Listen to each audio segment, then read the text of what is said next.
Business Life Today is brought to you by Ghana Commercial Bank.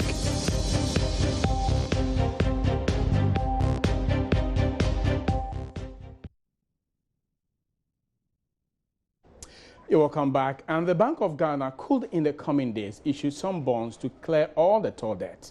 Joy Business understands that the regulator has reached an agreement with some commercial banks to go ahead and issue the bonds. George Afi has more in this report. Sources say the agreement was reached after some extensive engagement with the commercial banks. According to persons close to the deal, the current toll debt could be put at around 1 billion Ghana cedis. Even though the Bank of Ghana could issue the bond very soon, according to banks the Joy Business have spoken to, it is however not clear for now whether it will be separate from the current bonds that government is issuing, or it could be a 3-year, 5-year, or a 10-year bond. If the Bank of Ghana is able to issue the bond, let's just say next week, it could go a long way to improve the financial position of these banks that toll owes. This could lead to an improved credit to businesses and even interest paid on funds borrowed being lowered. Some analysts say if the move actually works, it could result in the clearing of the toll debt, which has been around for more than 5 years. A development that resulted in levying of some taxes on petroleum products to clear the debt, which actually led to prices going up at the pumps. The Deputy Executive Director of the African Center for Energy Policy, Ben Boakye, has joined us on the phone to share his opinion on this particular directive. Ben Boakye, you're welcome to the Business Life. Good afternoon to your viewers as well. Exactly. Now, the deal, let me say, the stone is cast. Now it's about time. The government is actually made some deal with the banks to sort of like turn or convert the debt, the toll debt, to some bonds to be raised so we can actually settle all these things once and for all. What's your opinion on that? Yes, I think it's a position we have always supported because you need to bring toll back to that financial position that allows it to trade effectively with businesses home and abroad. And to do that, raising bonds to clear their debt is an option. And we think that we are on the same page with government on that policy decision to make sure that toll is able to raise the needed financing for the operation. What we are picking is that they're going to raise some 10-year bond to actually do this particular work, and the entire 1.9 billion is actually not going to be paid straight away. They're going to raise 1 billion from the beginning, and then the remaining 900 million to be looked at later on. I mean, with this particular structure, how is it going to impact on the debt and also the industry at large? I mean, from where we sit, we're not told what the debt position is now. We don't know the amount as of now. From our sources, we are picking what's about 1.9 billion. 1.9 billion Ghana cedis. Exactly. Right. Well, then that means that what we have been paying over the years for toll debt recovery levy hasn't been going to service that debt. And that is a big challenge. And government will also have to tell us going forward what the policy would be on that levy. Because if we have been paying, and our estimate that we did last year showed clearly that we had finished paying that debt. So if we still have 1.9 billion sitting in the books of toll, then it is worrying to say.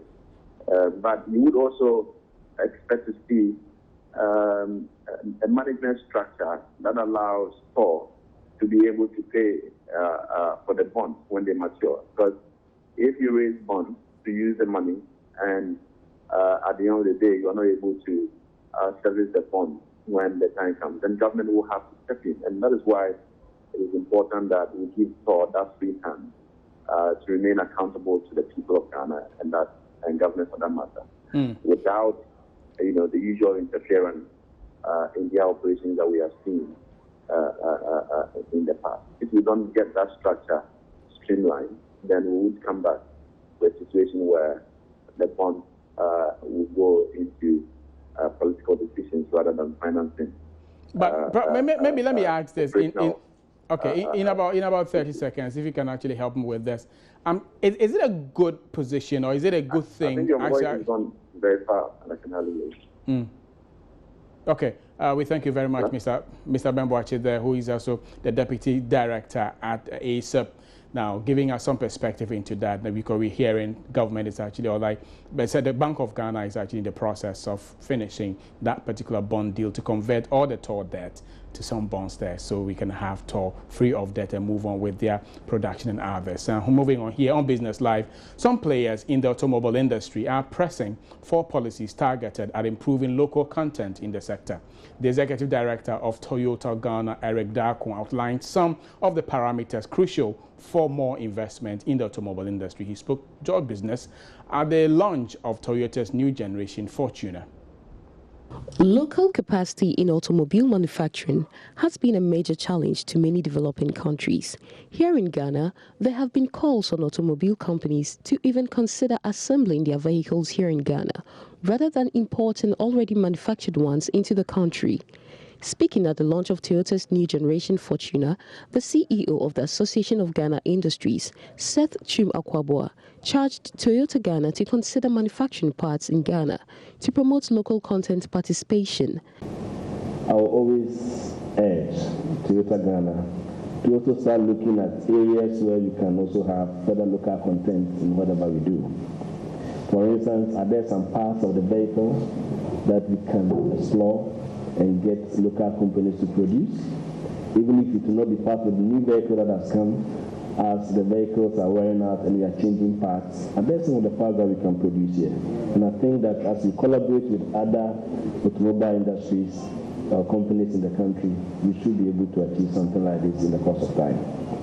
The Executive Director of Toyota Ghana, Eric Darko, in response told Joy Business, government policies geared towards improving power supply and skills development are critical in driving this agenda. The issue of local content is something that is going to be beneficial to every person in Ghana. As long as we're able to have some level of local content, at least people are going to be employed. Job creation is something that we need. And we're also going to gain in terms of inflows of foreign currency into the country. But of course, before you go in for local content, so many things are considered. This is not the first time of hearing about local content, and this is also not the first time that we are discussing it with our partners. It is just that so many things have to be taken into consideration. For instance, how cheap is our electricity consumption? You know, production goes with electricity. Apart from the cost of electricity, how reliable? You look at skill level of the country. You look at vehicle clearing systems in the country. So there are so many things that, let me say, the manufacturer is also considering. The new Toyota Fortuner has been tailored to meet global trends and changing customer demands.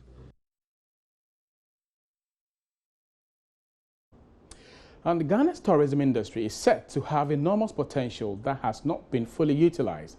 That's captured in a report released by Javago, an internet-based hotel booking service in Africa.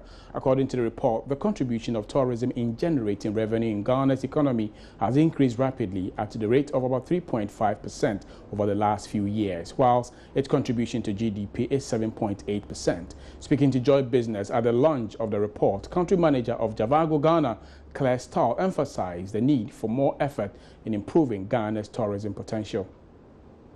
We see that the hospitality is increasing, tourism is increasing, because we don't only want to talk about the hotels, but we're talking about all kinds of companies. We're talking about entertainment, tourism in general. So it's increasing every year, and we think that more and more people from outside are actually coming to the country to book hotels, to stay, to enjoy entertainments in the country. You guys here in Ghana actually have a lot of beautiful, beautiful tourism destinations. You have a lot of different parks, you have different regions who have different things to offer.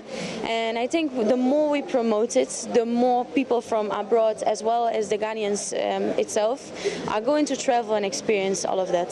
How is Javago likely to help improve the sector, particularly now that you're coming into the system and seeing that you've been releasing this? I mean, how is it likely to benefit the industry in any way? So we're definitely trying to promote the tourism industry because it will also eventually benefit Javago as a company. The more people are traveling, the better for the business. The more we are promoting different regions that people might not be immediately aware of to go and visit. Think about Bolgatanga in the north, think about Sunyani and Brongahafo.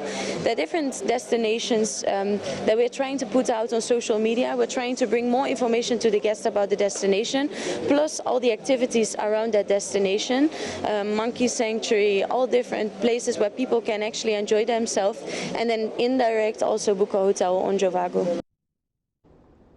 Meanwhile, the PRO of Javago Ghana, Bennett Otu, commenting on the report on the marketplace, highlighted some grey areas that could be leveraged by stakeholders to develop tourism. As much as we want to do a lot, we are sometimes restricted by the policies and the implementations of the government. Right. The reports raised concerns as to the fact that only tourist sites are being noted. When we talk about the tourism industry, people actually concentrate on the few tourist sites that we have. But actually, there are a lot of untapped resources that we have in the tourism industry. Let's look at restaurants, for instance. It's a key role. When somebody wants to come to Ghana, to be able to feel okay and comfortable in the country, the person has to have access to good food to eat. Restaurants, car rentals, all those things, hotels, all those things contribute to the tourism industry, and those are sectors that are really, really untapped in this country. Okay. I urge everybody to move into these areas to make sure that the industry goes well.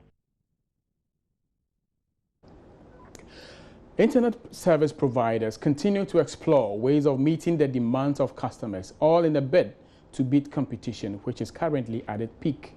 The latest is Airtel Ghana, which has introduced a new data bundle product dubbed Airtel Flex. It awards customers with a percentage of any purchase made. Speaking to Joy Business at the launch, the marketing director, Rosie Finn, spoke and explained the product as also offering free access to some social media applications while encouraging savings on Airtel Money Wallet. Flex is literally the most innovative data bundle product on the market today. We're very excited to be launching Flex tonight. What's amazing about Flex is that you get access to free social media sites such as Facebook, WhatsApp, and then you also can stream YouTube for free. But in addition, every time you make a purchase on Flex, you get a percentage of that back in your Airtel Money wallet. So we're very excited because it's really unique, it's very innovative, and we know this is what customers are looking for. Customer service is actually one of the areas that's very important to us, and our ability to really get a lot of customer insights and action them is the reason why Airtel is the fastest growing telecommunications network today. So one of the things we do is really pay attention to what our customers' needs are. When it comes to product definitions, it's about creating products that our customers want and suiting them to the various different segments of customers that we have. So it's not a cookie cutter approach. And Flex is an example of that. We realized that the youth wanted a product that they could identify with, a place where they could go to get access to free social media, which is one of the things that's most important to them. But as they come out of school, etc., they get into the habit of saving, and this is why the fact that they get a portion of the amount they're using to purchase back into their Airtel Money wallet is very important. So these are some of the things we do to make sure that we keep our customers excited and we give them products that suit their needs. We're taking a short break. Business Live returns.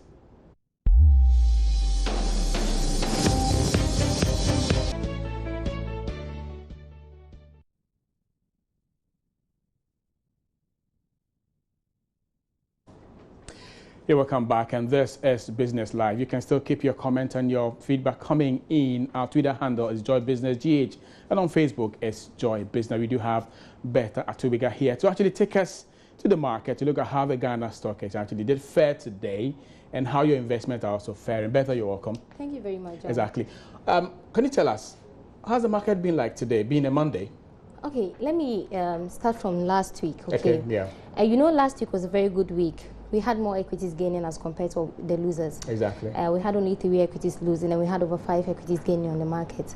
You know, surprisingly, some of the equities that gained last week shared of the same gains they made for the whole of last week. So essentially, the net effect is zero. It's zero. Okay. You see. All right. So today we had Cal, which gained 4 pesos last week, closing today at 80 pesos. It's shared of the 4 peso gain it had last week.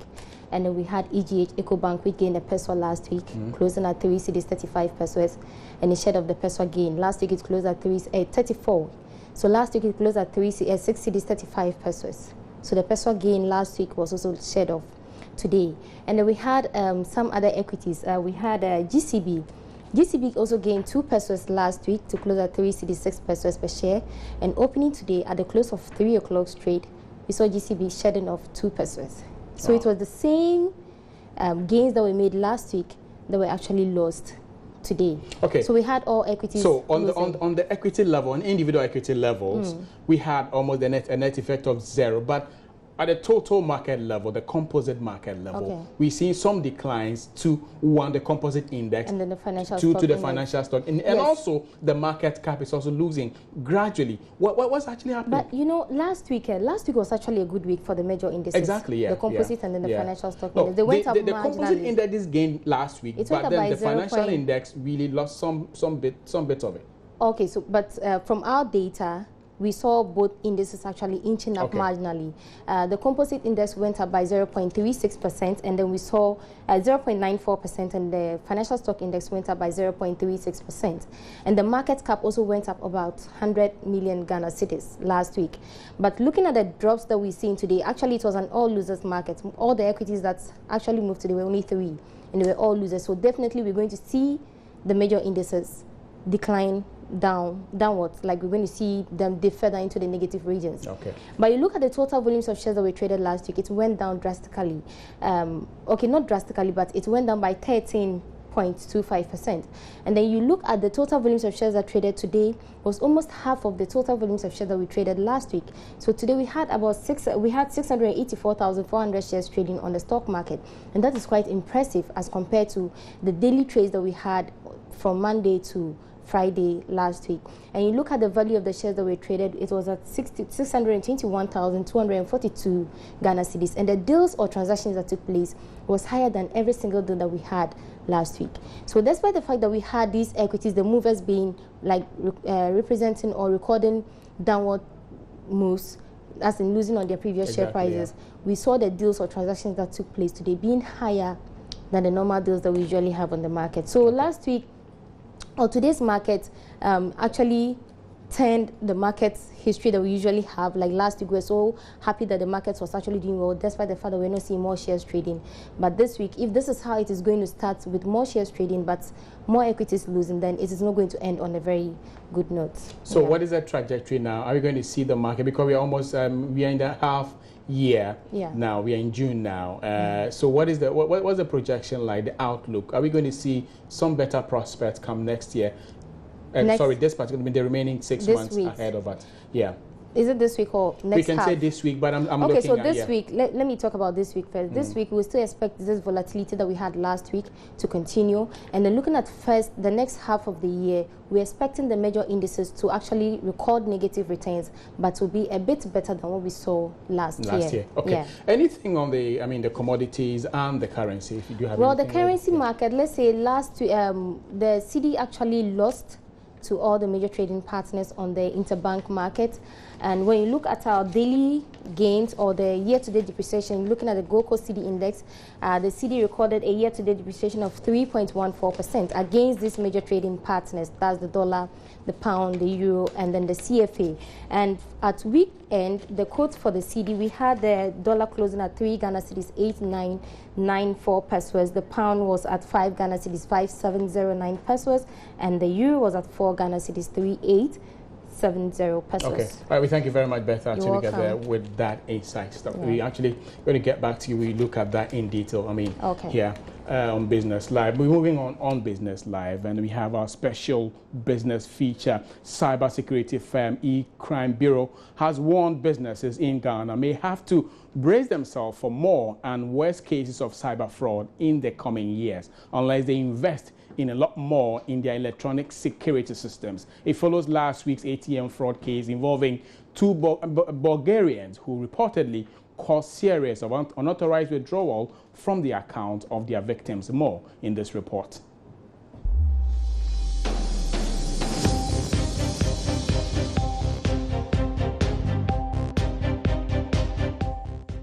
The two Bulgarian fraudsters were arrested following a formal complaint by Prudential Bank, Ghana, whose customers were affected. Speaking to Joy Business, the founder and principal consultant of E-Crime Bureau, Albert Ntwibu-Asiakun, noted the incident is only a wake-up call for businesses across all sectors to channel more investments into cybersecurity to avert possible attacks in the near future. No doubt about it, within the next coming years, at least from now to the next 5 years, we're going to see complex, sophisticated cyber attacks. And out of that, I think a lot of investment will be made in terms of the cyber environment. It's not just the banking sector. It cut across all sectors. But the SME sector, they're also suffering in terms of cyber threats. Once again, it's just that normally we focus on the banks. All the wider, remember we are in the information technology society now. Everything on cyber platform. E-governance is there from the government side, the telecommunication side, e-commerce. So we are expecting one thing for sure is the cyber crime will increase. There will be more complex attacks, sophisticated in the next coming months and years, until we come to a level that maximum attention will be given to security and investment in that area. The Bureau is also impressing on universal banks the need to pay more attention to the roles of their staff, especially in electronic transactions, citing background checks on staff before recruitment, as well as training on security protocols. Mr. Ntwibu-Asiakun explains this has become more critical because of the paradigm shift in banking operations to electronic products and services. Sometimes internal employees also aid the process. I did mention sometimes it could be even what, non-aware. They might not be aware indirectly, but they might be giving assistance information to the perpetrators who are outside. And that means they've got to be cautious. Whoever approaches them, to engage them to do one thing or the other, they have to have a rethink. It's very important. The banks do quite a lot. Good banks doing background checks on their employees, training for them so that they will become aware of some of these risks. And also, of course, general HR and welfare. I think they know that that position is a position of trust, and they stay on that course. But you could have few people who have also gone in there for their own malicious intentions. And these are the areas that the bank's risk strategies look at and in addressing them. According to E-Crime Bureau, cyber attackers are targeting weak databases and payment card channels and using this information to create duplicate cards for ATM transactions or online shopping. The increasing integration of Visa and MasterCard payments into traditional cards, though secure, are also said to be providing avenues for card data to be stolen and exploited. The Bureau is therefore urging users of financial services to be more security conscious in their everyday transactions.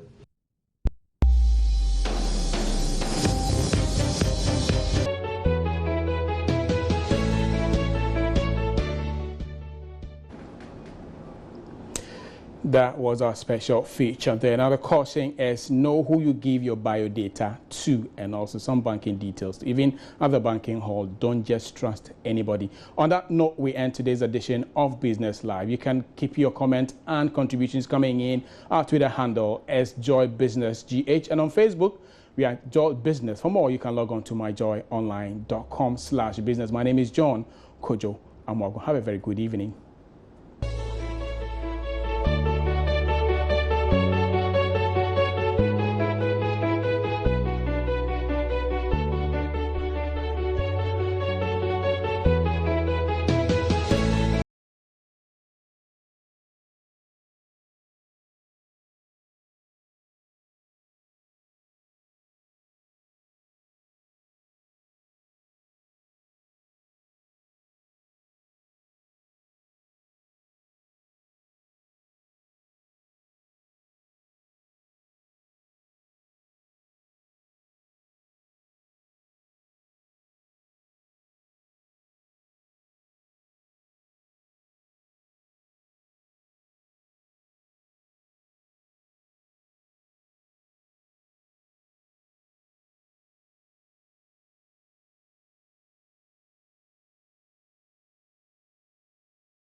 Hello, a very good afternoon. Welcome to the Pulse on the Joy News channel on Multi TV. And coming up in the next 2 hours, today we keep our focus on our roads. The big question, is our road getting any better or even worse in the capital? Sector Minister Alhaji Yusuf Hussaini is here to deal with your queries on the state of our roads as the rains set in.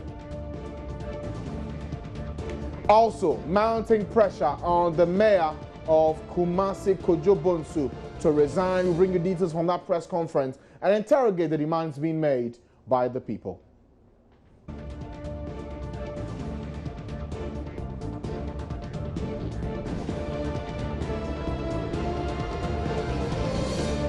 And also bring you details as former OSDCE beats up a citizen. We'll bring you details on that story and get to interrogate what actually happened over the weekend.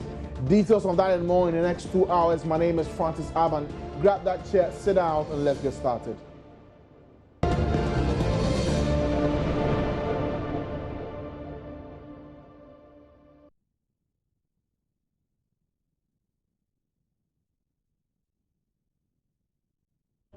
And as always, reviews and comments are welcome on this show. Look for us on social media, on Facebook at Joy News on TV, on Twitter at Joy News on TV. Also, you can find us on Instagram. Look for us at Joy News on TV. My handle on Twitter is at The Francis Aban on Twitter.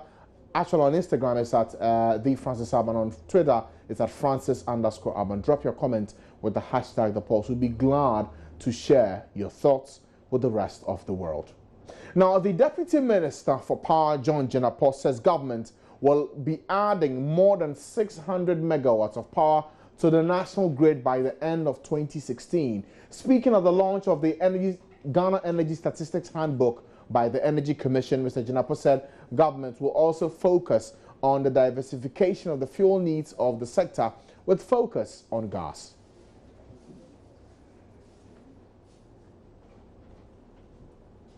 The whole program, the initial part of the program is to do 200,000 rooftops, homes. That's a huge number.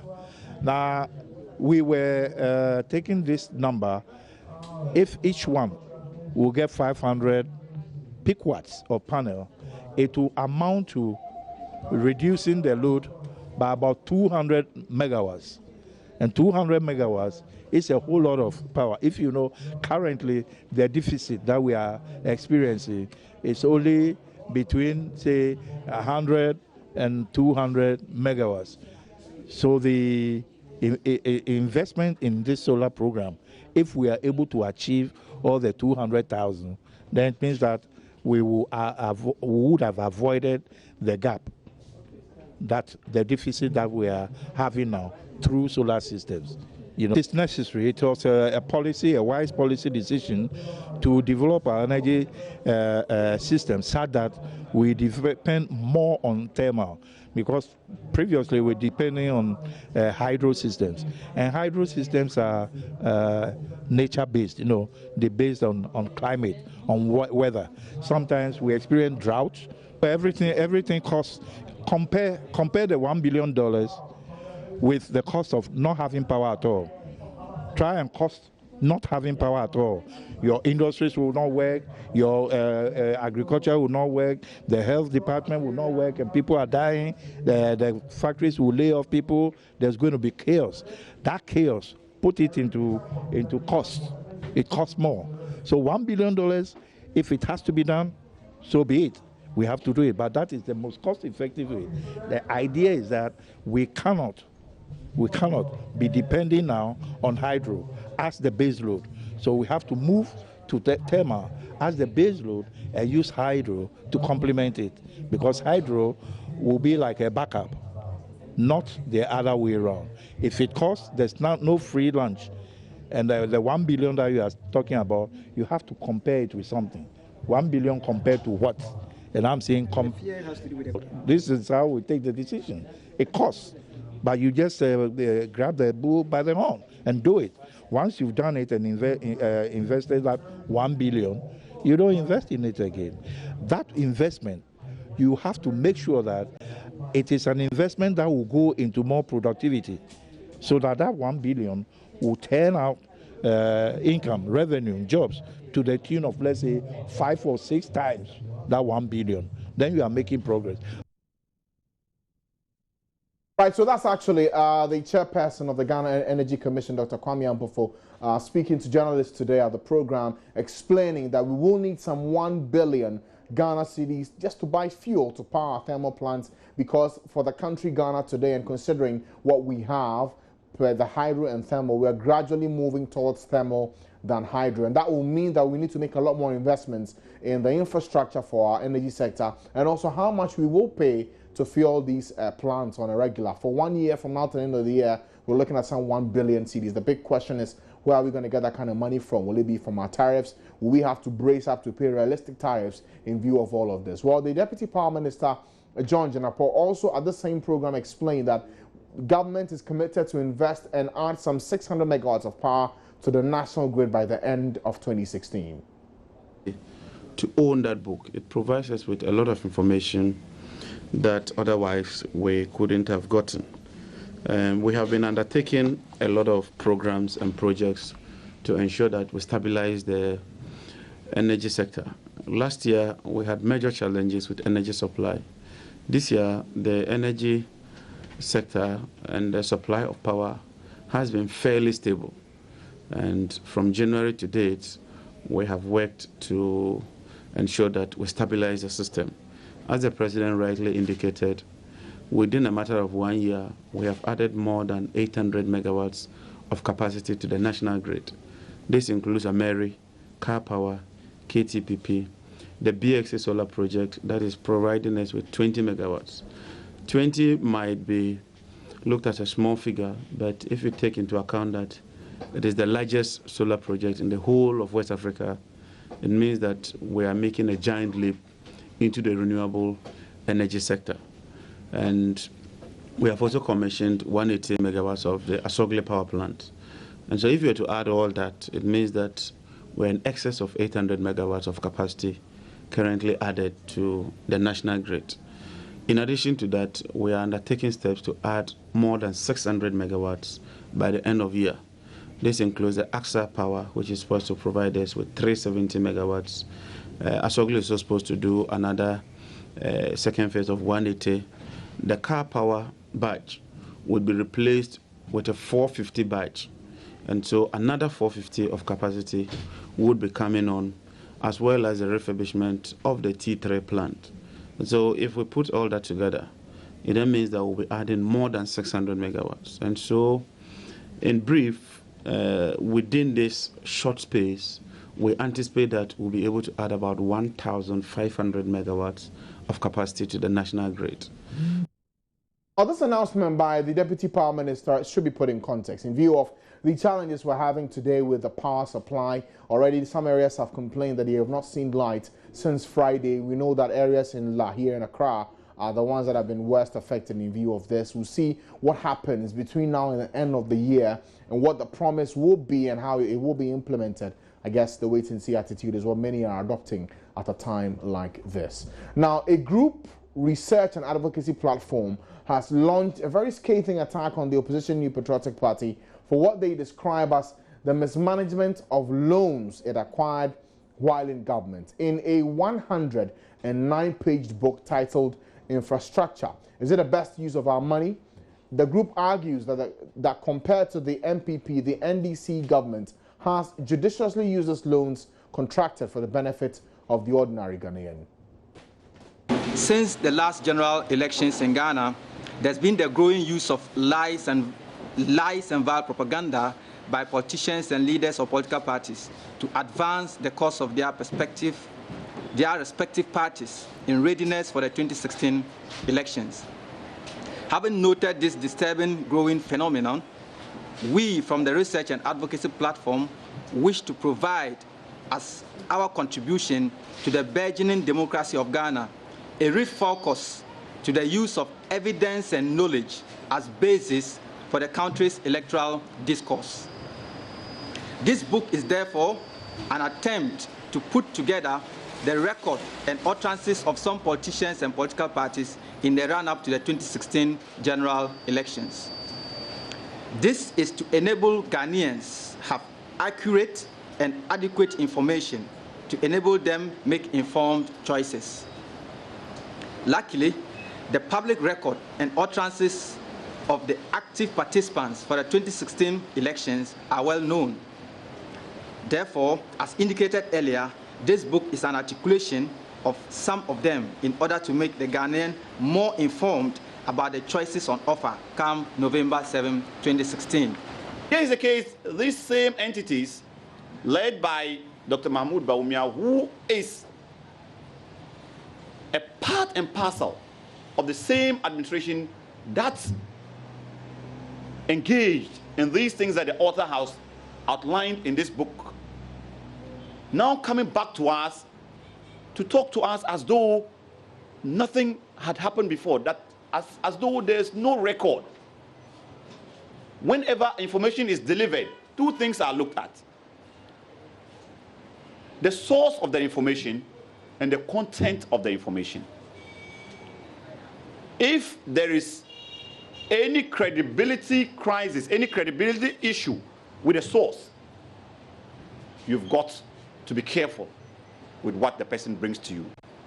So what the book tries to do is to let you understand that the source of this information that is being critical of the current administration, claiming of wrong application of state funds, lacks the credibility, because it is worse when it comes to themselves.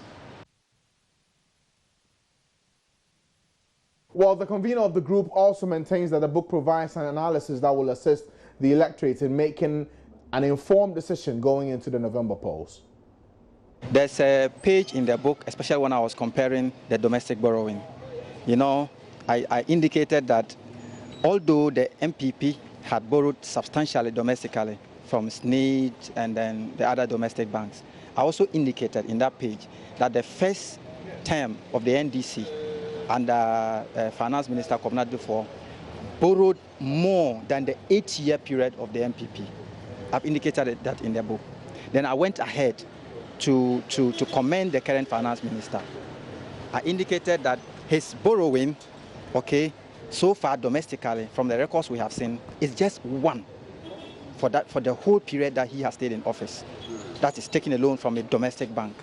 The rest of the funding sources, like the loans he has taken, are all from extended sources. And some of them have been... But someone will say, what difference would that make? I mean, because it's still borrowing, you're borrowing. Whether you borrow domestically or, externally, you don't have money. No, it does. There's a lot of difference, because borrowing to pay salaries and then borrowing to invest in areas that will not bring out the money, it's not smart borrowing. So I share the view of the Finance Minister when he says this current government is engaging in smart borrowing. What smart borrowing means is that you take the money and invest it in projects that will bring out the money. For instance, if you invest in pipeline projects, it will bring out the money. And I'll give an example, which I've indicated in the book. Does it also talk about some of the problems we've had with this current government? For instance, the Smarties deal, which was inflated over 1.5 million. You can also talk about budget overruns. The Accra Circle of Angkor stretch, which, the budget overrun by 120%, more than 120%. Some of these things are allegations. Not allegations. Which one? The Auditor General's report says that there was a budget overrun. The Angkor, road that was constructed recently. Over 120. Are you saying the Auditor General report is not saying the truth?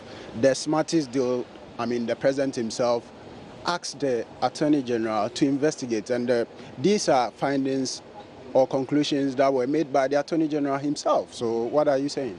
The aspect about records and loans and claims is just in chapter 3 of the book. The entire book has a focus, and the focus is to draw the linkage between investment in infrastructure and well-being. So time was taken to do the research into the basic concepts, which our youth in the tertiary institutions, they know what national income money cycle is. They know what national income multiplier is. So, and these are some of the things that you use to explain the linkage of infrastructure, investment in infrastructure to well-being. So that was extensively done. the aspect about loans and records and all that is not the main aspect of this book. So the things about the MPP claims and then the other records are brought are just things that they have said, which I have looked into. And like I said, in respect of the borrowing, I was objective in the borrowing. So if you are requesting me to do another work, yes, that could be a part 2 of this book. Okay? But we're going to see you do that. Yeah, if that's possible, why not? A research is a continuum. Okay, as new knowledge emerge. But I asked that because, you said that this book is supposed to inform the electorate. And exactly. I will imagine that once then you are it's a book expecting me to produce 10 books at a time. Not 10 books, because these are big stories that have, that we've all have carried up as media houses within the last few, months. Yeah. So it's curious if it doesn't find it. We don't find it in a book that's supposed to inform the electorate about infrastructure. Yeah, I still have to have a focus. Okay, the focus was to be able to link infrastructure to well-being, to draw the correlation between infrastructure and well-being, and the book stayed on that focus. So I'm saying that if you are providing me another topic to research into, I'll be glad to have it. I'll be glad to add it to my notes so that then in my next book I can recall all the stuff you are telling me. Right then, so that's the story for you. A book has been launched, flaying the MPP administration, the Kufuor administration at a time, for not doing smart borrowing or using the monies for the wrong purpose. I'm sure this will generate a lot of conversation and debate in the days to come. We'll look at that a bit later on, but we can now focus on some other issues today here on the program, because the high cost of legal fees and the risk of stigmatizing and irregular funding are all factors why Ghana is still suffering from a high case of sexual violence against women. These facts were revealed by Joanne Kumsin, a lawyer for the African Women's Development Fund. Speaking during the first UN International Day for the Elimination of Sexual Violence in Conflict program, she added that one of the biggest challenges facing the prosecution of sex offenders is that issue of families opting to settle the matter out of court. According to her, this is encouraging increasing cases of repeated sexual offenses by perpetrators, and calls this one of the biggest challenges facing the prosecution of sex offenders. Now, with regards to sexual violations, from a social perspective, most of the reasons why these incidences don't get reported, again, are one, there's a lot of stigmatization addressed to it, because in most cases, you probably be told, well, you probably asked for it. And so that inhibits people from coming out and reporting these cases. There are issues of costs, because going through the whole legal process is not cheap. And so if you are not fortunate to have somebody who is ready to do it for you pro bono, and you have to find your own funds to do this, it's really expensive, and so that also puts a lot of impediments in the way of accessing justice. As these social factors are a challenge. The legal processes are there. But then there are a lot of these social factors, some of which I've mentioned, create impediments, because first you are stigmatized, and whichever background you come from, nobody wants to come out and say I've been raped, with all the take the recent case of what's his name again, KKD example. That's a classic case. It goes up to a point, and you all saw how the lady was vilified, and so she withdrew. Because nobody wants your name to be dragged, even though you have a case. It's difficult. It's difficult to actually put on that brave face and go all out and say you are seeking justice. That's another challenge. In Accra, I know of the ARC Foundation that has a shelter for women. Even that I know for the last couple of years has been facing a lot of challenges because of finances. For us in the NGO sector, we work with donor funds, and so it's sometimes it gets challenging to be able to support these activities. Funding is dwindling every day, and so it's difficult for us to access funds to support some of these issues. And then again, you find you provide shelter to a woman who has been battered. The family comes, you talk to her. It's part of life. You need to go back to your husband, and invariably, they tell you, I don't want to pursue this case anymore. I just want to go home. So it's a challenging environment within which we work. So at least one major cause of sexual offences, sexual violence against women has been identified by Joanne Kumsin of the AFDB. But what else is being done to fix this challenge? Jennifer Kramer covered that program for us here. She's with us here at Joy News. Jennifer, good afternoon to you. So beyond this identification of the problem, did they say what else is accounting for the high cases of sexual offenses we're seeing meted against women?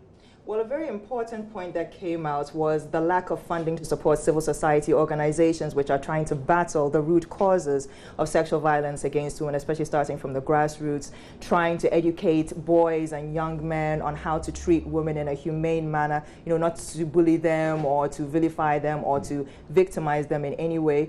And there were more calls for more funding from them, not only from the private sector, but from the public sector as well. And public here means, the gender for ministry, the gender ministry. Okay, but the thing is this, much as they are calling for more funding for these private groups that chip in once in a while, did they not focus on what the state is also doing to make sure that anyone who is caught sexually violating women is given the capital punishment, so we don't see these things recur in our society? See, the whole issue of the persecution of rape offenders, it comes down to our cultural setting where women who are raped or who are sexually assaulted or defiled, it tends to be seen as a disgrace on the woman and her family, so a lot of families settle out of court. And this is what is hampering the delivery of justice in that area. So in as much as DOFSU and the civil society organizations like Hope for Future Generations, they're all coming together to try and prevent or reduce the number of cases of women being violated in the society. There's still that aspect of, okay, it's better to settle it out of court. Okay, so for DOFSU, were they at this program? No, they weren't at this program. Okay, because that will have been interesting. It will have changed the conversation pattern, because much as we hear civil society say, look, many of these families will come and say, well, this is a disgrace, let's settle out of court. We are seeing more and more of these cases happen. Did they provide statistics, for instance, of how many people have been caught in this web of being sexually, beaten up or being violated by anyone? Well, according to their 2014 records, those that have been reported is 1,296 women in the past year who have been sexually assaulted, with the greatest number being for women between the ages of 14 and 19 who would face... These are teenagers yes, here, assault. Not even women here. The first We're time they will girls face assault is between 14 and 19 years in this country. 1,200. And 96. And was there any representation from the Gender and Social Protection Ministry? No, they weren't represented. Nothing at all on this? Not Interesting. All right, but thank you. So clearly, we know what the challenges are. The onus is on families also to say, look, let's move beyond saying this is a disgrace matter and rather deal with the substance, so we don't see more and more of these happen in the country today. We'll pause for a break at this point. When we come back, we'll still stay on that subject of fees, but this time it's for those who are studying at the University of Ghana. We'll talk about that later on here on the program. Stay with us.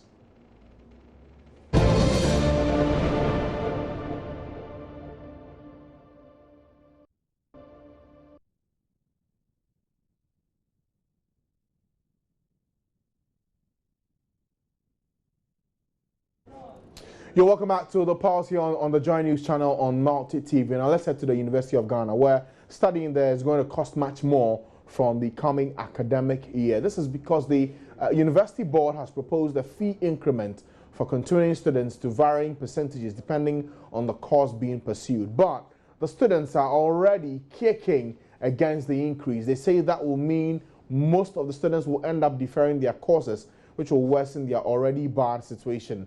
Johnny is caught up with some students, and these are some of the thoughts they shared with us. Okay, so far we know that academic facility user fees are going to be increased by up to 20% components of the humanities and averagely 17% across board, meaning the minimum or the least person will be paying around 1,200, 1,026,100 thereabouts, which is exorbitant considering the fact that the last year that same group of people paid around 890 cedis. Now, how is this affecting you?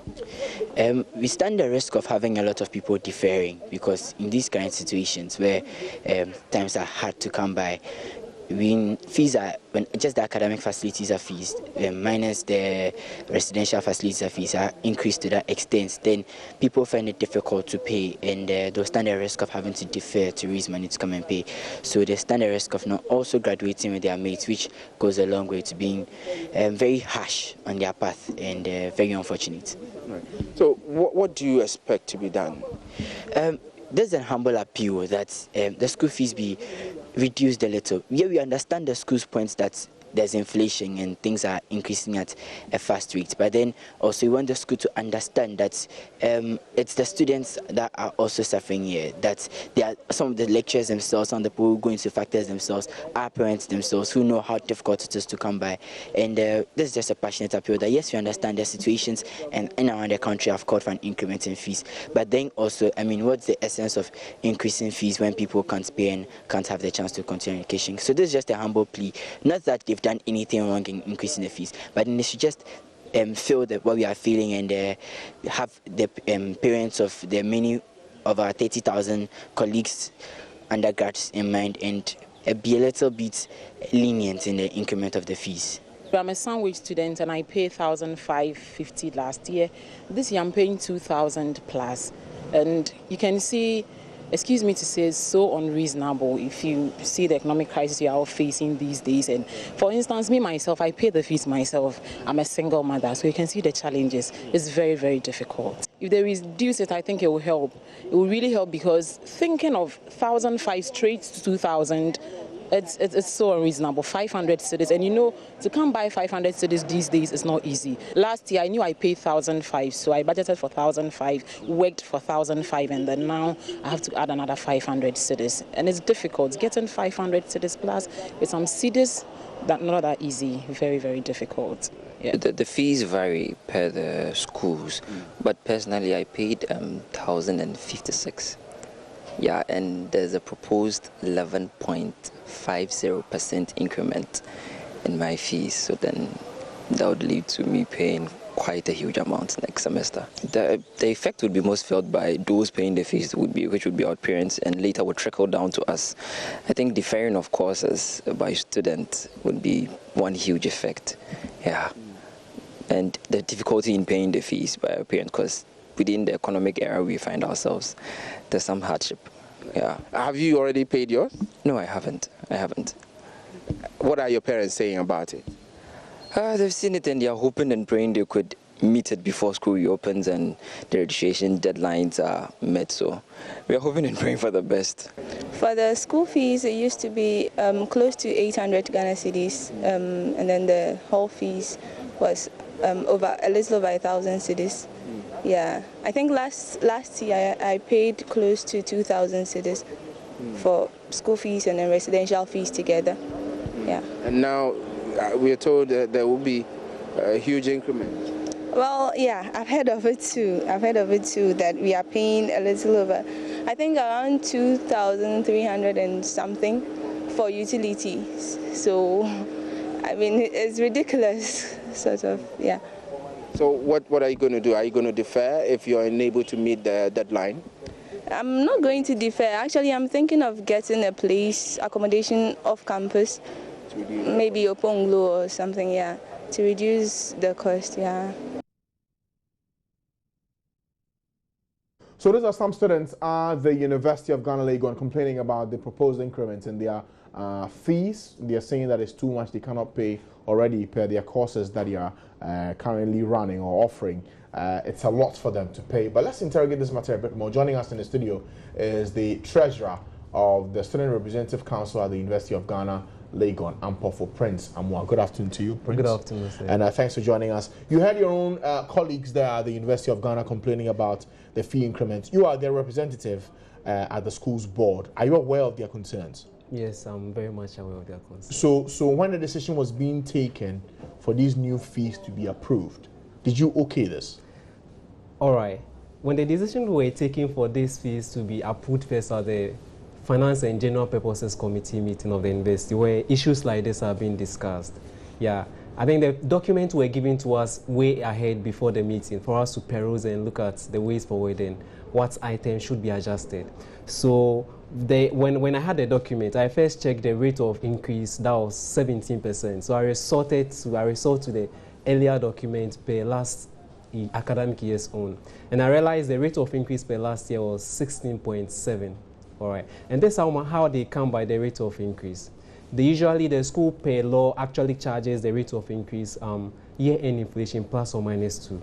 So I took a statistics of last year. Last year, BOJ through the Ministry of Finance projected the year-end inflation of 8% plus 2 plus or minus. And usually we use the plus 2 instead of the minus because Ghana or Africa, for that matter, have not been experiencing deflation. So taking a minus wouldn't be economically viable. Okay. So institutions always use the plus. All right, so we are taking the plus 2 and adding it to the year-end inflation of 8%. It's going to be 10%. And the 10% is actually the expected year-end inflation. But as at May, where Finance Board had a meeting to anticipate or propose the fees, actual inflation by then was 16.9%, which means if they are going by the year-end inflation of 10% after adding the 2%, it's still not realistic. It's still below the actual inflation as at then. So the investment management resorted to the current inflation, which was a 16.7%, and reduced it by 0.2% to arrive at. Are you saying in effect that you agree with the management of the University of Ghana that this increment is justifiable? All right. In as much as a rep of the Student Representative Council on the council, I'll actually advocate for a reduction in fees. I wouldn't withdraw any decision by the management to reduce the fees. But on the basis of economics and statistics, I realize this year management have done the student body a favor in the sense that you take the 3 components of that makes up the school fees. We have the academic facility user fee, the tuition fee, and the registration fee. So for the students that we heard just a few minutes ago, their concerns are illegitimate? Their concerns are very legitimate. So what, they should keep quiet and just pay because it's realistic? Their concerns are very legitimate. But then we taking the components of the school fees, it's from with regards to last year's rate of increase. I realize students have been favored by management, but though we've been favored, we will much more appreciate if much more or a further reduction is being given to the student body. So you are for the reduction, even though you understand the even though I understand I'm for the reduction, because the average Ghanaian will still have consequences or still not be able to pay the rates as the fees. But I'm confused here. In one breath, you explain that the increase is justifiable. In another breath, you're saying you agree with the students, they should reduce it. All right. Which is which?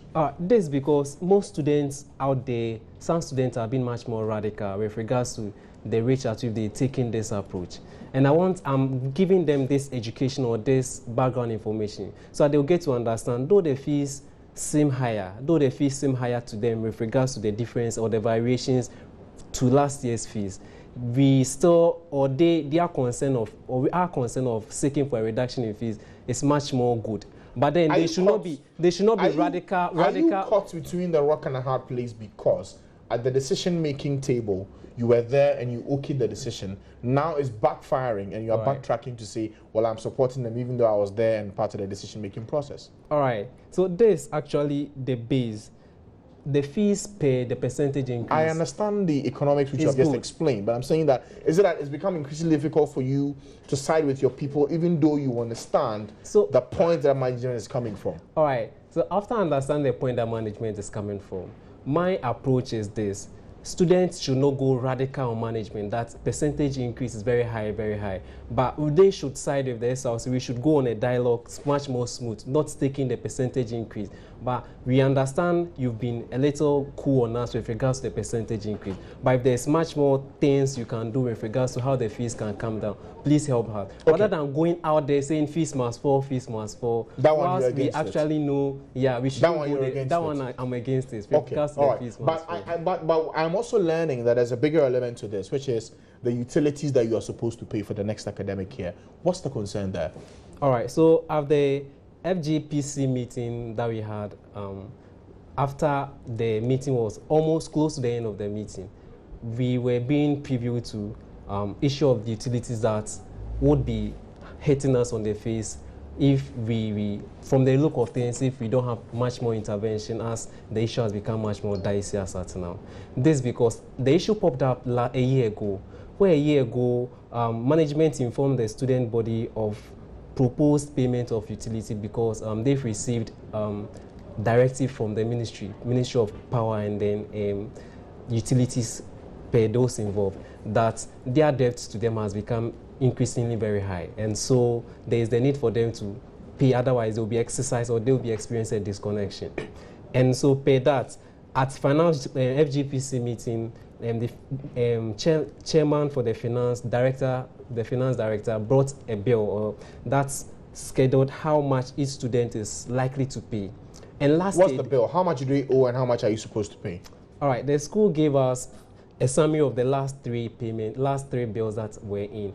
And I remember the last one as at May was 21 million cedis, new cedis. That's for just for 21 million Ghana cedis. Just for electricity, actually, not 1 month at the University of Ghana. Is it 21 million old cedis or new Ghana cedis? All right, the finance director was very high on it. What he said was 21 million cedis. 21 million Ghana cedis. Okay, so if they break it down for you to pay, how much is every student supposed to pay? All right, so combining utility, combining electricity and water. The water, we had taken how much residential students and how much non-residential students are paying. Okay. But those were projected figures. That is also subject to this also actually didn't discuss on the modalities of payment and whether we're going to pay exactly how much they propose, because we are waiting the response from the Ministry of Education whether students are actually going to pay or not. But for the stance of management, they seem taking the utility, the payment back is irreversible. So, however, if we get intervention from government, then they will rather push the burden. You still haven't told me how much you're supposed to pay. Each student is supposed to pay. If students are supposed to pay under non-residential students will be paying 922 cedis as utility. Per term or per year? Per year. That's almost 1,000 Ghana cedis. That's almost 1,000. Initially, how much were you paying? We were not paying at all. Nothing at all? Exactly. Okay. So for the students, you think this is harsh? You cannot pay? This is very harsh because humanity undergraduate students were paying lesser fee, like their last academic year's fee was even lesser than this. So than the school fees that's being asked, the academic fees, than the utilities. So they are even expecting fees not to be higher than what's much more higher than what they paid last year. And then you come and tell them you are paying 922 cedis as utility, whilst they've not even heard the actual fees they are paying. Like, you're doubling the fees they are going to pay for that. Okay, but for the amounts that was given to you that you should pay awaiting the Power Ministry or the Education Ministry's intervention, did you ask them questions about why you are supposed to pay this amount of money? All right, so this... And who is consuming the power such that you should be paying this amount of money every year? All right, so at the board meeting, the finance director made the board members, the council members, committee members aware that in as much as they're not making the issue much more formal for discussions, this is what the school is facing and is likely to pop up. And so as a rep of the students on the council, I thought I should sensitize students on what is likely to pop up. This is because the fee finalization, the fee process has not been finalized. And until, from now to the 30th of June, anything can pop up. So not for students to be caught up when they wake up one day to be told that they are paying 922 cedis as utility. Then I should sensitize them on what is likely to come, though it has not been official. So for you, the SRC, are you in support of this decision? We're not in support, but we did not speak on this issue because they've not given their stance. They just made us aware this is what the school is facing and this is the decision they're taking to remedy it. But we did not, the panel or the committee did not finalize on this. But I thought it would much more be prudent for the student body to be aware of what management is taking. So this is something that's possibly going to happen, that students of the University of Ghana, if there's no intervention from the Education or Power Ministry, each student will be asked to pay 922 Ghana cedis for the academic year they will be in school, and that will cover their utilities. For those who are residents on campus, they'll pay this amount of money, 922 Ghana cedis. The SRC is clearly unhappy with this decision. They're saying that something should be done about it. Initially, they were not paying anything for it. Now they're being asked to pay this amount of money, and they're raising issues. We'll see what happens in the coming days, whether the Education Ministry will step in this matter, or they will have to brace up and pay this amount in full in the coming days. Thank you, Mr. Anwar, for joining us this afternoon here on the program. Let's see what the response will be from the Education and Power Ministry. Thank you for your time. Is there anything else you want to say? I would like to clarify for the 922 is for non-residential students. For those who, okay, so this is for those who are not on campus. For those who are residents, how much are they paying? They have a projected figure of 2,326. Oh goodness. Really? 2,326 cedis. That's what those who are staying on campus will pay. Exactly. And this, okay, so when you represented these bills, you didn't ask management why this higher number is being asked? Management were very proactive in regards to how much they came with this, and they were trying to make it convincing. But we're not looking at the finance aspect. We are much more on the socialist or the intervention of how students should be able to pay, considering the rate of increase in inflation and the rest, and the burden on students as at now. Okay, all right. Mr. Amar, thank you for your time. This is clearly one story that we'll follow up on in subsequent bulletins to see whether a decision will be taken in this regard for students to pay this amount of money. Quite a lot, if you ask me. Let's move up to the Upper West region, where the police in Wa have launched investigations into how a former DCE for Wa West hit a 15-year-old boy on the head with a shotgun, inflicting severe wounds on the victim's head. A former Wa West District Chief Executive, Adamu Dasana, has been accused of assaulting a 15-year-old boy for refusing to greet him. Mr. Dasana is alleged to have hit Husseini Alim on his head with his shotgun, inflicting severe wounds on the victim's head. According to an eyewitness, Mr. Dasana was angered because the victim failed to greet him, and when he rebuked him, he insulted him. The former DCE, sensing danger, has since bolted from the Dorimon community where the incident occurred. We can speak to, we'll surely hear from an eyewitness and the brother of the victim. But let's now speak to the Wa West Police Commander joining us on the line now for more on this particular story. Good afternoon to you, sir.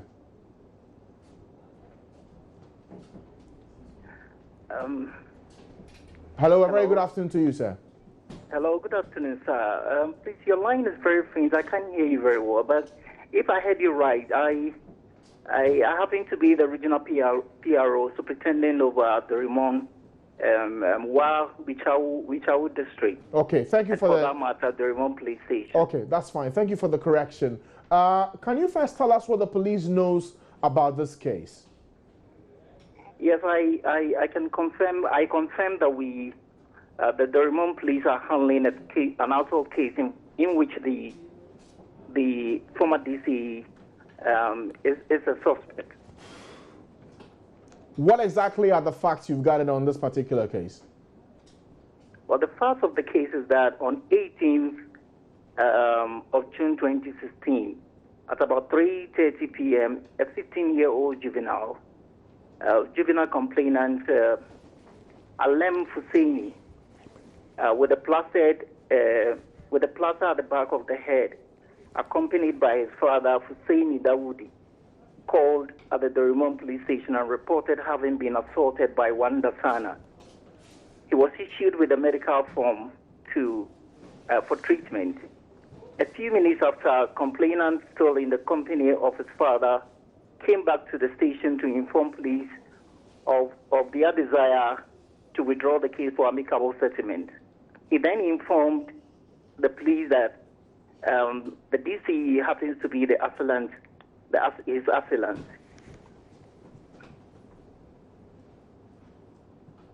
Yes, sir, I'm listening. Yeah, so basically that is the fact of the case. So what? The 15-year-old boy was assaulted. The father came with him to the police station, and they withdrew the case. Is that what you're saying?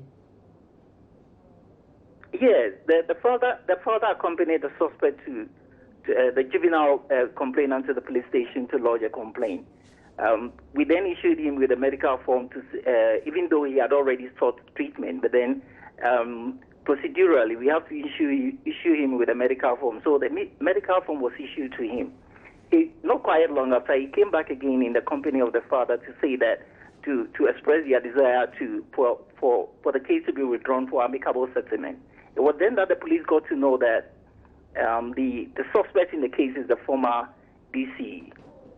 And so for we have his extended invitation to the DCU to assist the police in investigation.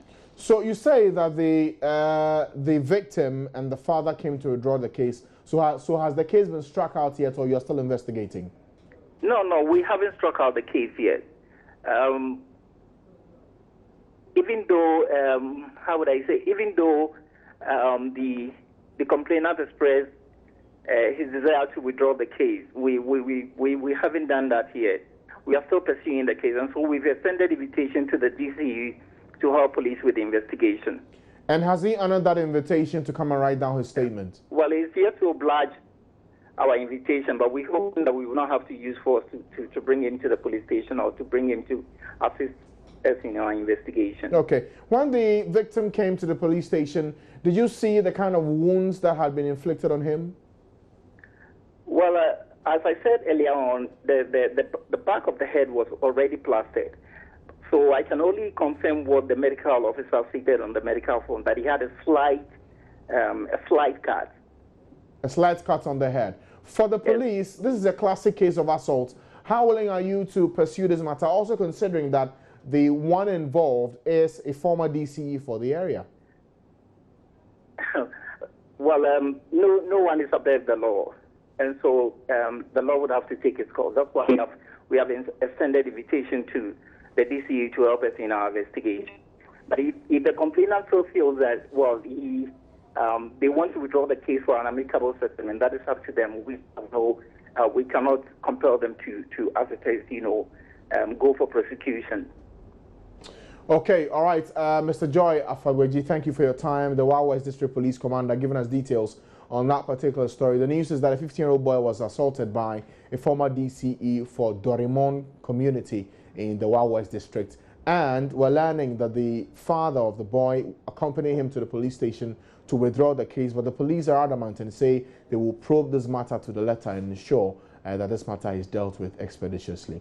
Now, work has resumed in earnest on the affordable housing project at Asukwari Mampong in Kumasi after the takeover by the Social Security and National Insurance Trust, SNIT. 20 out of the 50 contractors engaged for the work have already moved to the site. Love FM's Kwesi Debra reports.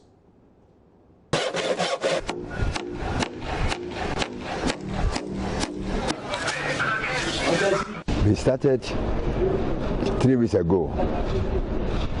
3 weeks ago, exactly 3 weeks ago. About 20 people have been given mobilization. About 20 people. They are all working. But the rest will get the engine in batches. In batches? In batches. So when is the next batch going to get their mobilization? Hopefully tomorrow. They're going to get their mobilization. As soon as they get, they start. The second batch of contractors is due to receive their mobilization funds next week. It is expected that in the next 30 months, all the structures would be habitable. They've given us about 9 months to complete the whole structure. So we are working seriously, tirelessly, day and night. Everybody is working. Despite the steady pace of work, some of the workers are still skeptical about the future, especially beyond election 2016. For the past 8 years, it was started 8 years ago. As a result, people have gotten work to do. I hope it will be completed before this year's election.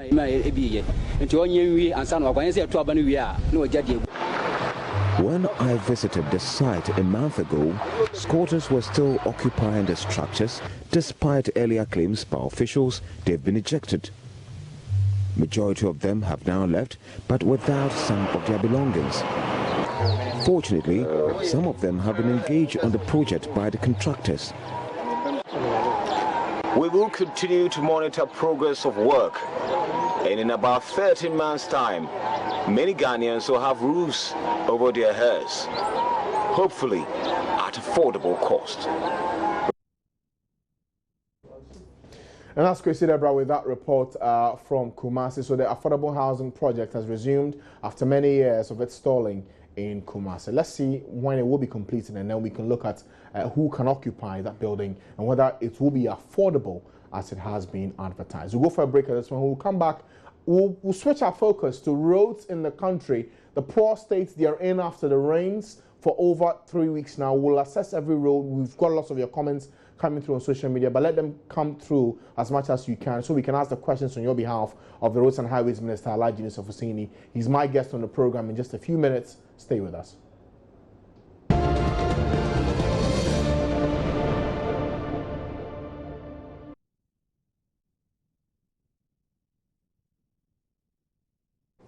You're welcome back to The Pulse, and let's now switch our focus to the state of our roads today. The recent rains in Accra have taken quite a toll on the city's roads, causing most of them to develop potholes whilst further deteriorating the already poor ones. For motorists, this means frequent breakdown of their vehicles with serious cost implications. We'll shortly bring a report by Ifwa Evans Chenry. He's been finding out how motorists are coping even as the city anticipates more rain. But joining us in the studio this afternoon is the Roads and Highways Minister, Alhaji Yusuf Hussaini. Alhaji, good afternoon to you. Thanks for joining us here in the studio. Thank you. We will start a conversation in just a few minutes, but I want you to watch the story that my colleague Ifwa Evans Chenry put together of some of the roads here in Accra, how bad they are, and then we'll assess what the challenge is with these roads, and then look at what can be done to fix them. Because time and time again, these complaints come that contractors come on these roads, they finish their work, it is duly commissioned, and then it turns out that in just a few months, it goes bad. But we'll bring you that report shortly. I guess we can start the conversation about now. When the report is ready, we'll play it for you. But once again, you're welcome. Let's bring you that report by Ifwa Evans Chenry, and then we can continue with the conversation. This is what some of the city's roads look like after a few bouts of rain.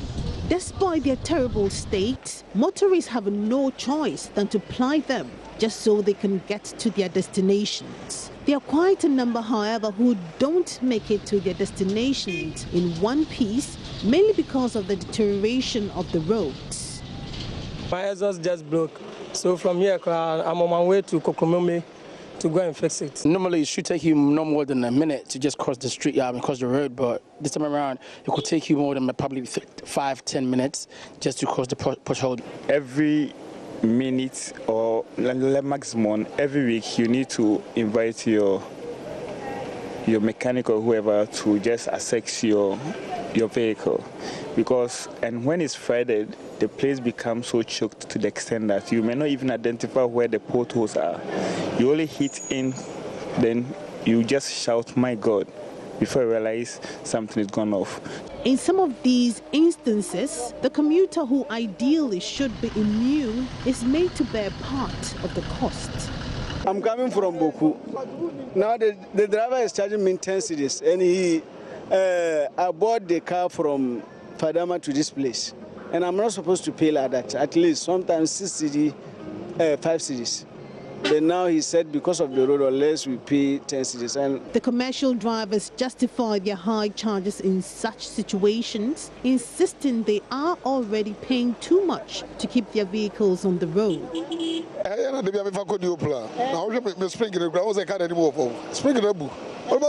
I spend close to 400 Ghana cedis on my vehicle. Government must help us. We are tired. For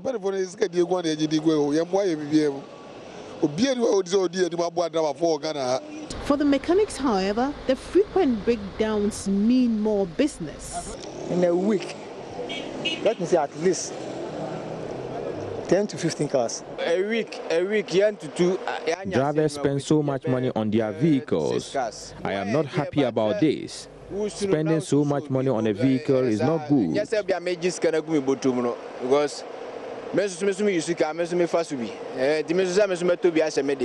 The motorists are looking up to government to make the roads more durable so they don't deteriorate that easily. I would say these are not potholes. I can say they are manholes right at the core of the city. And anytime we are passing as pedestrians, that is where the cars also want to pass. And it poses a lot of problems for us. Sometimes as if we are running the race with the cars when we want to go to our school. I'm at the school here, and our students always complain, but there is nothing we can do.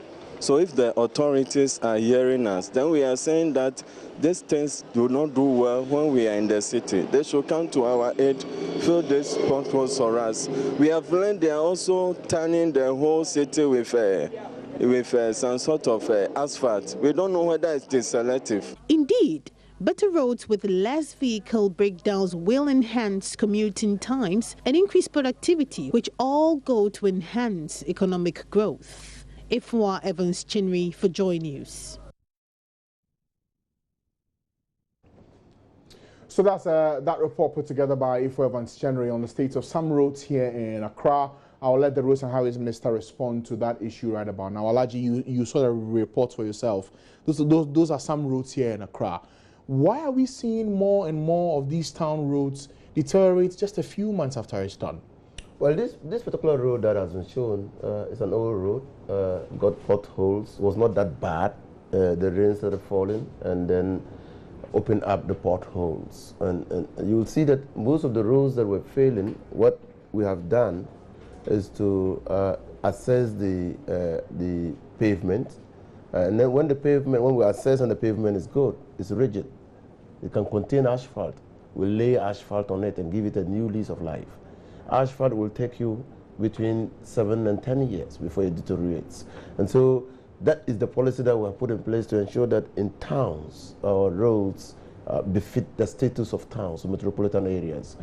Now, it's a comprehensive program. In Accra, we're doing 76 kilometers of town roads under a Brazilian facility.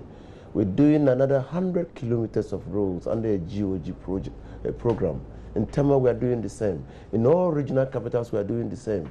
We're taking them and looking at roads whose pavements are strong so that we can lay asphalt and protect. Yes, it's a worry. I mean, when motorists drive on bad roads, their cost of operation goes high. And I was not at all surprised when I heard that when I heard drivers complaining. Anybody who drives on bad roads, his cost of operation goes high. He can break a ball joint. He can break an exhaust pipe. Indeed, he has to go for maintenance of the car more frequently and regularly than he would have gone. But Mr. Fuseni, I do understand that you understand what the challenge is. The question is, why are we not having these roads properly maintained so we don't see these complaints come in the first place? We do. I mean, the maintenance regime was largely supported by the Road Fund. Since its creation, the Road Fund has never experienced huge inflows until this year, January, when His Excellency John Dramani Mahama allowed us to review the rates and upped it to a point where presently we can say that there are appreciable inflows into the Road Fund. Now, there was always a backlog of roads crying for maintenance, and the resources that we had could not cover all the roads. But hopefully with this new inflows into the Road Fund, we should be able to do a lot of maintenance activities. Now, road investment in Ghana alone stands at about $7 billion. And so, I mean, conventional wisdom will tell you that you maintain what you already have before you add on. Now, when you maintain this $7 million investment, the cost of maintenance would be far lower than allowing the roads to deteriorate for you to reconstruct. And that is the wisdom behind maintaining the road infrastructure and ensuring that we can create comfort and convenience for road users. So yes, there's a challenge, but we're meeting the challenge. We're trying to ensure that those roads that are deteriorating, we arrest the deterioration fast enough so that they don't go bad. Now, there's one road that many have pointed to and said that over the years they've seen next to nothing being done about it. I'm talking about the road that leads to the Tema DVLA. Oh, you know that road, I know that road, yeah. How come it's not being fixed all these years? Well, the Tema roads are undergoing some form of rehabilitation. If you go to Tema now, you will see there are many roads in Tema that are clearly crying for some work. As I speak to you, we just ended a meeting at the Ministry of Roads with all my directors and agencies. And Tema came up forcefully. Tema Community 18 Road, Tema DVLA Road, Tema Harbour Road. All this came up for discussions. And so we're looking to see how we can deploy strategy to repair these roads and ensure that they have good riding quality. How soon will these roads be fixed? Well, very soon, because we are, the Ministry of Roads and Highways cannot just wake up, see a road is bad, Tema DVLA road is bad, we want to fix it, we are going through the motions. We have to go through the motions.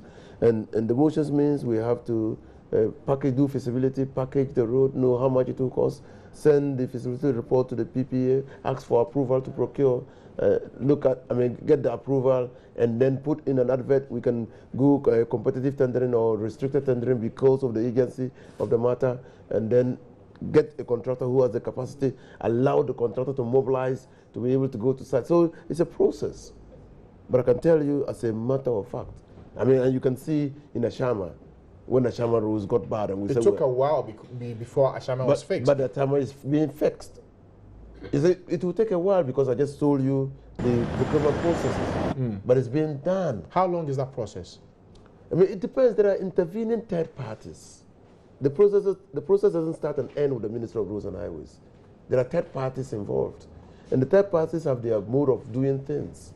The Minister of Roads and Highways cannot influence the mode of doing things by these third parties, but we will apply our best efforts in ensuring that the roads are fixed timeously. Okay. Now, when you were coming today, we put up a notice that you'll be here, and we asked people to bring in their questions. And so let me just bring the comments that people have sent to us on our social media handles so you respond to them directly. This one from Nanajiman says, the Sikuma to have a portion of the much talked about Eastern Corridor Road has started developing some defects, including cracks and potholes. To this, the contractors, GS International Developers from China, have begun repair works to correct the failures on portions of the road under the direction and supervision of the Ghana Highways Authority. Now, the failings, which could be seen on several spots of the road between the Enum Junction and the Pekichibu areas, have gotten road users and residents questioning the quality of work being done by the Chinese contractors. Other positions of the road have some depressions, particularly around the Enum Junction and Jake. How do you respond to this? Do you know of the condition of this road? Just this morning, we discussed this road. I've directed the Ghana Highway Authority to get the resident engineer to go to site and give me a comprehensive report on the status of the road. It's good that Nanajiman has reported this thing has been captured in the Times of today or in the newspapers of the day, and so it has come to our attention. It is totally unacceptable for a road to be in the process of being constructed while it is failing. Totally unacceptable. So I've told the resident engineer to go to site, do the whole, do an investigation into the reasons why the road is failing and produce a report. And with some of the pictures we're seeing, it's like patches they're putting on it. Is that what is supposed to be done? No, this particular one, they ought not to be patches on the road. Okay? So I understand that what they are doing now is cutting out the areas that are failing and remediating the errors. That ought not to be done now. It cannot be done now. It should not be done now. Having the road being patched now calls for questions, and that's why we asked the resident engineer to go to site and do a comprehensive report. So how soon will that road be fixed? Do we know? Per the meeting you had today? That road is being fixed. The concern of the public is that road is being fixed. While in the process of being fixed, portions are failing. And I'm saying that is unacceptable. So that's why I asked. We've got an indication of what is causing the failure. Which is what? Which is, one, in some areas we have been told that the thickness of the asphalt falls below the acceptable thickness level. And so that's why the resident engineer must go and investigate. Because he ought to have been there while they were laying this 6 millimeters thick asphalt. But in some areas it's less than 6. Okay, so if it's less than 6, the impact of the vehicle. You just said that for roads like this, he's supposed to be there himself to inspect. He wasn't.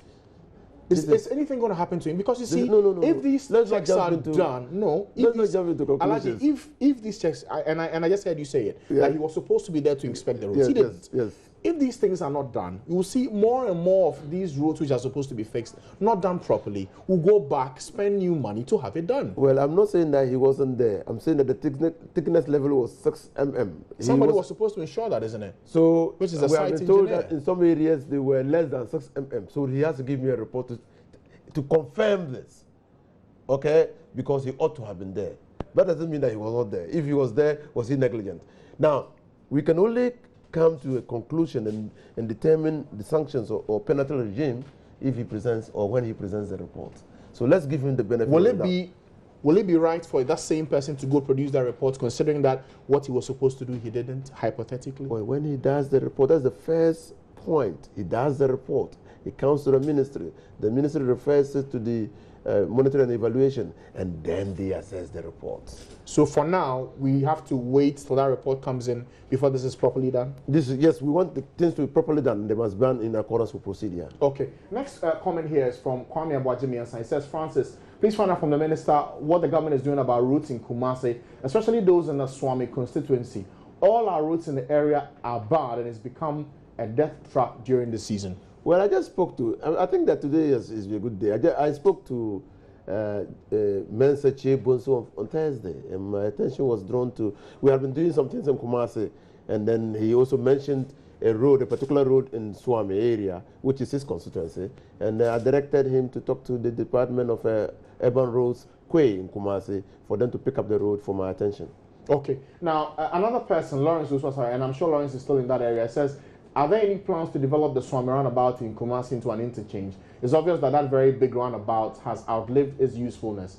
Traffic over there is sometimes crazy. An interchange will help improve things. Yes, there are plans, but we first of all have to finish with the Sofalai interchange and go towards Konfonache interchange, provide a true and comprehensive solution to the traffic situation before we turn attention to Swami interchange. Okay. Now, for that case you mentioned that you say you sent the site engineer to go run his checks on, my worry is this.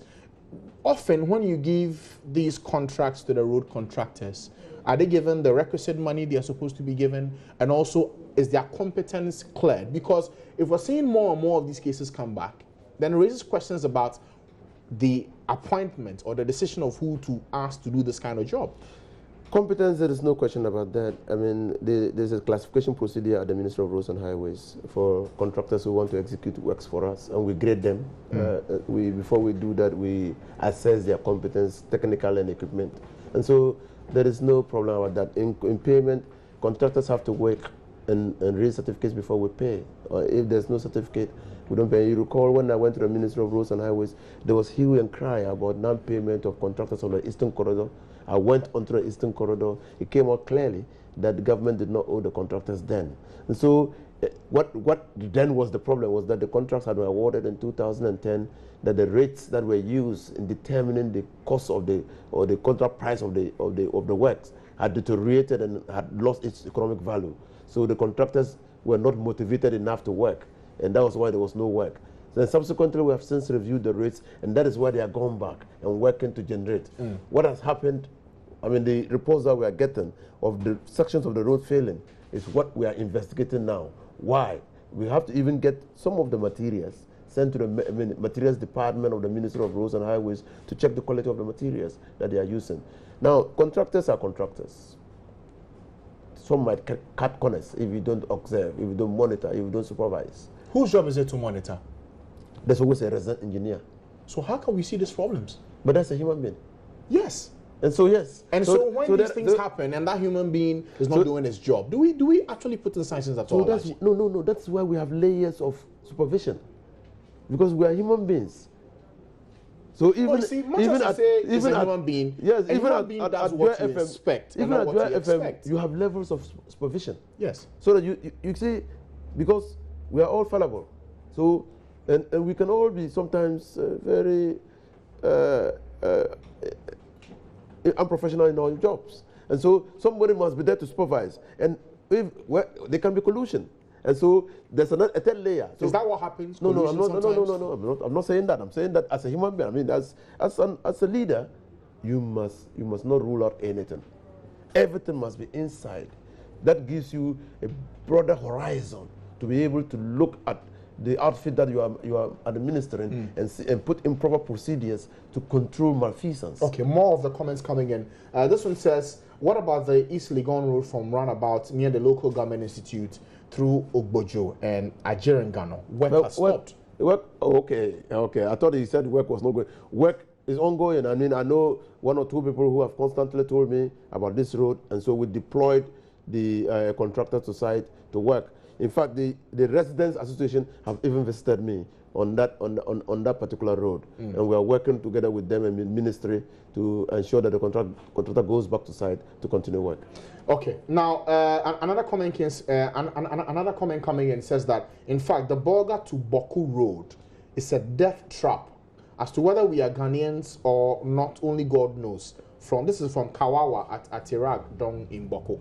Ghana ends at Kulungugu on that border, and so Boko is far away from Kulungugu, and so that is part of Ghana. In fact, on Friday I was supposed to sign the contract for the Bolga Boko road, but unfortunately I had to travel to the north. I hope to sign the contract tomorrow or Wednesday, and the contractor to mobilize to get to site immediately. We've concluded discussions and negotiations on the contract and what ought to be done. Leaving Bolga, the road will dualize. When you get to Zebila, the road will dualize, and when you enter into Boku, the road will dualize. Okay. The road is going up to Pulmakom. And so, yes, we've had discussions on, and we've taken advantage to do while in doing the Bolga Boko road, to do the Moknori road as well, and then do roads around Pusiga as well. Okay. There's going to be a bypass in Boko. Still staying up north, another one from Jalil in Sakogu says, please ask the minister what they are doing about the deplorable road from Nalerugu to Sakogu. Nalerugu to Sako, that's my area. Nalerugu to Sako, that's somebody's on the road. But the progress of work stalled, and what we need to do is to get the contractor. You see, most of these roads were awarded early in 2010, 2011, and the economic values have deteriorated. We need to do a lot of reviews. I attended the Lagos Secondary School. I know that area very well, and I assure him, presently our attention is to fix that gap that is between Wali Wali and Gambaga. There's a 17-23-kilometer gap that we have to fix, and the contractor is there working to fix the gap.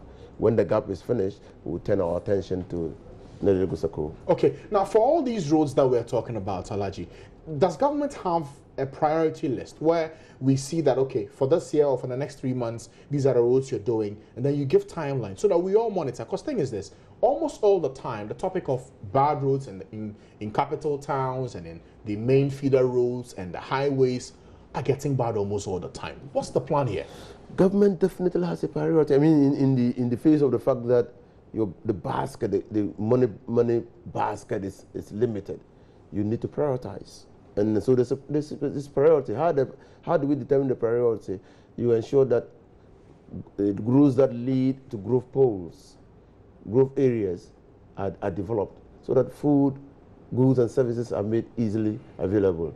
That is the way to use road infrastructure to fight poverty. So definitely there is a priority list.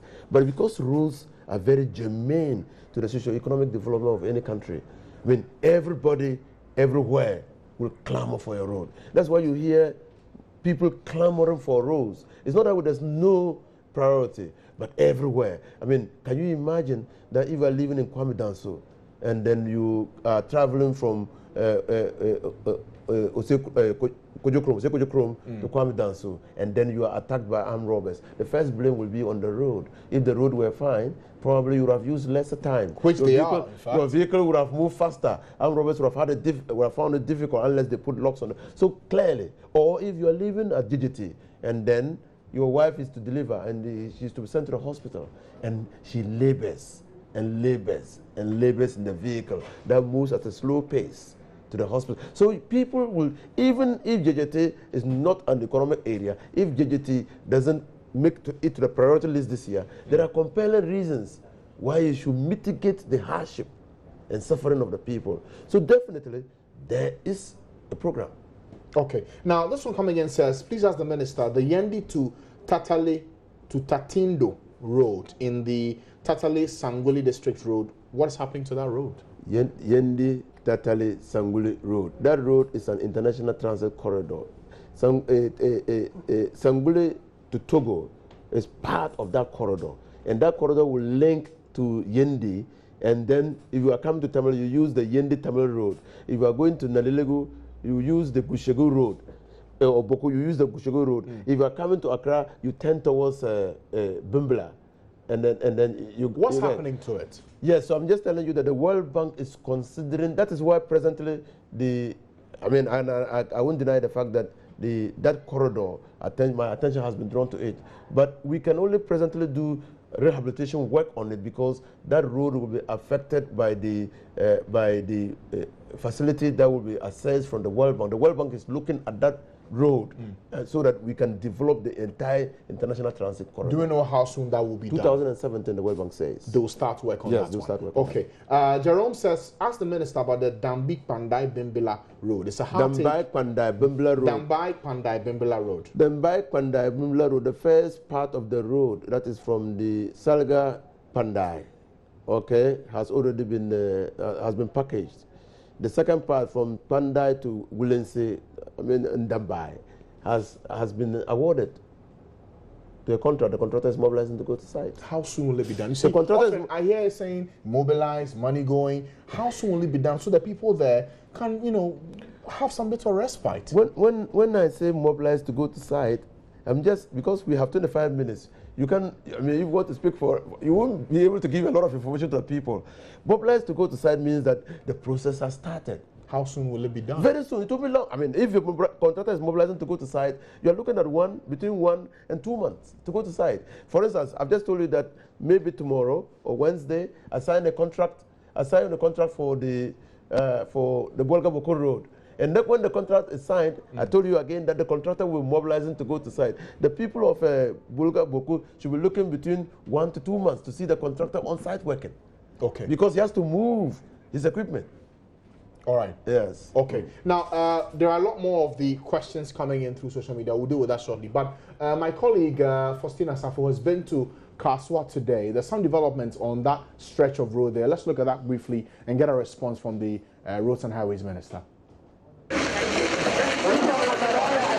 Children in schools along the Kaswa-Kakraba Yenyanum Road are exposed to danger each day they cross the road to school. They are at risk of being knocked down by a vehicle because there are no road signs such as zebra crossing and other signage to check movement of vehicles and pedestrians. Residents say knockdowns here are very frequent, at least once a month. We spoke to a young girl who had a near-death experience here last week. It was a motor accident. Once I was coming to school, then a motorbike hit me, and actually I went to the hospital. They said they must use blade to cut my head so that they will remove a stone. Some students who have witnessed an accident narrate stories of classmates and colleagues who have been through a similar experience. I woke up and I heard that one of my friends, she's called Florence, she had an accident. And I asked them, was it a taxi or a motorbike? They said it was a motorbike. And I want the government to come to our aid because the road is not good. Anytime the drivers are driving, they don't take care. They always speed up, and we want the government to come and help us so that they will help us to do the road, and so that it will avoid all the accident that is happening. I witnessed one that was our classmate. She was crossing the road and he was hit by the motorbike. One of our students experienced that was we were in Form 2 or Form 1. Yeah. She got knocked by a motor and she was sent to the hospital for some weeks.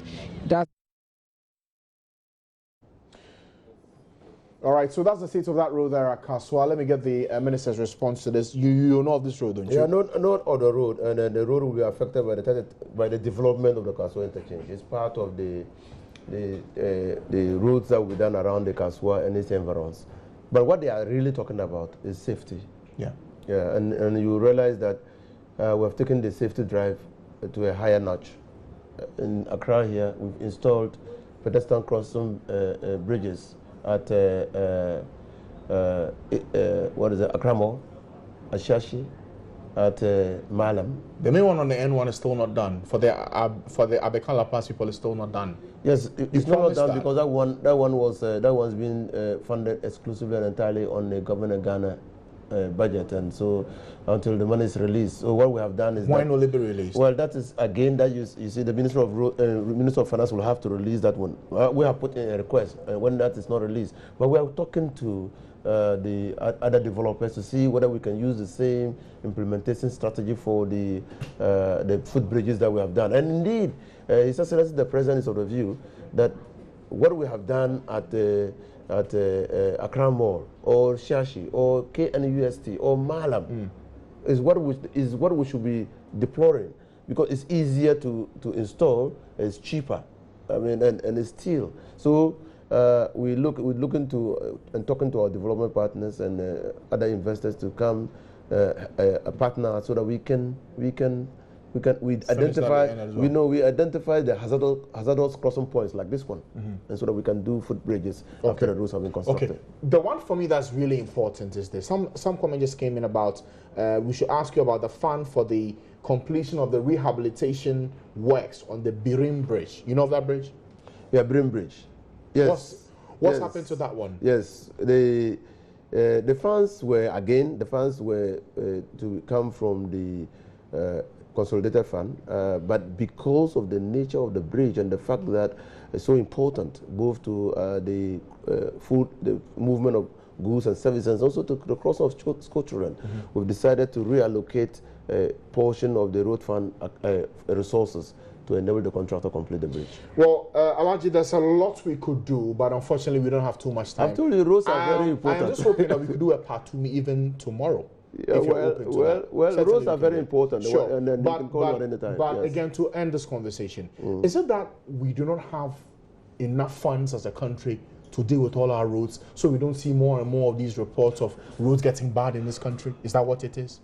The development of infrastructure, the development of the town, the coming up of new communities develops about 10% every year.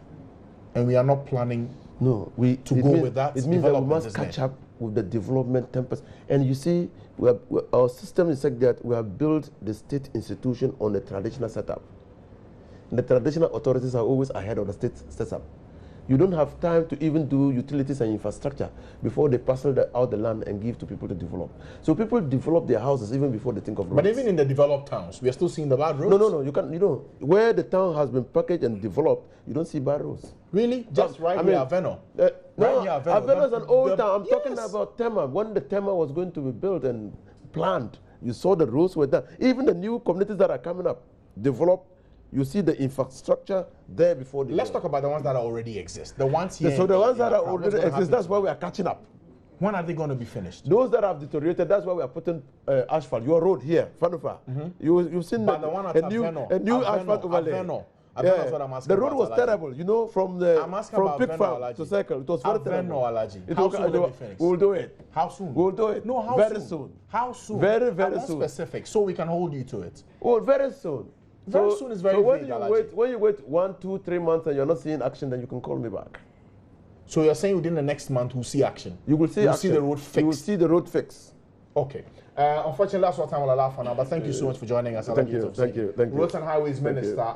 It's been a brief interview, but we're looking to see if we can get more time also, maybe tomorrow or within the week, so you can come back and address more of the concerns you brought us today via social media. We'll pause and bring you sports now here on The Pulse. Stay with us.